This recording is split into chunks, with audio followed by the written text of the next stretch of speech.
આજરોજ લીંબડી ખાતે ભગવાન જગન્નાથજીની 14મી પ્રથમ નગર યાત્રા નીકળી હતી, જેમાં લીંબડીની જનતા ભક્તિભાવમાં તરબતર બની હતી। જ્યારે અષાઢી બીજ હોય અને ભગવાન શ્રી જગન્નાથજી, ભાઈ બલભદ્ર અને બહેન સુભદ્રાજીની રથયાત્રા સ્વરૂપ લીંબડીમાં રૂટ પ્રમાણે નીકળી હતી, જેમાં ખાસ કરીને વાત કરવામાં આવે તો યાત્રાનો શુભ પ્રારંભ લીંબડી નિંબાર્ક પીઠ મોટા મંદિરથી નીકળી હતી।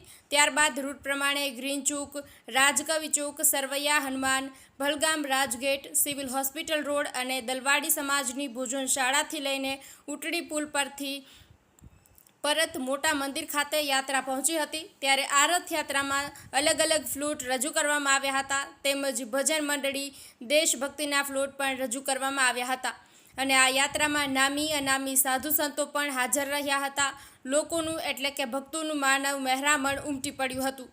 આ રથયાત્રા મોટા મંદિર મહંત શ્રી લલિત કિશોરદાસજીના માર્ગદર્શન હેઠળ અને ભાવિ ભક્તો તેમજ શહેરના આગેવાનોના નેતૃત્વમાં નીકળી હતી। તેમજ આ ભગવાન શ્રી જગન્નાથજીની રથયાત્રામાં લીંબડી ધારાસભ્ય શ્રી કિરીટસિંહ પણ ઉપસ્થિત રહ્યા હતા। તેમજ આ યાત્રા દરમિયાન પોલીસ પોઈન્ટ પણ ગોઠવવામાં આવ્યા હતા।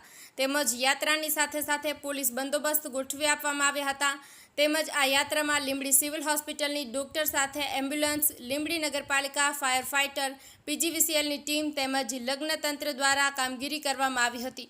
ત્યારે બીજી તરફ એવું પણ જોવા મળી રહ્યું હતું, નાસ્તા પાણી તેમજ ચા પાણી, લીંબુ શરબત વગેરે મુસ્લિમ બિરાદરો દ્વારા વહેંચવામાં આવ્યું હતું। ત્યારે કોઈક ને કોઈક જગ્યાએ હિન્દુ મુસ્લિમની એકતા જોવા મળી હતી। મુસ્લિમ સમાજનો પણ સારો સહકાર મળ્યો હતો, તો કહી શકાય કે સારી એવી લીંબડી નગરમાં હિન્દુ મુસ્લિમ એકતા વરસાદને માફક વરસી જવા પામી હતી અને આ ભગવાન જગન્નાથજીની રથયાત્રાને સફળ બનાવવા ગામના આગેવાનો, નગરજનો, ભાવિ ભક્તો તેમજ મહંત શ્રી લલિત કિશોરદાસજી મહારાજ સહિતના પોલીસ તંત્ર દ્વારા ભારે જહેમત ઉઠાવવામાં આવી હતી। તેમજ પૂરી રથયાત્રાનું કવરેજ ડ્રોન દ્વારા કરવામાં આવ્યું હતું અને આ પ્રથમ રથયાત્રા સફળતાપૂર્વક યોજાઈ હતી।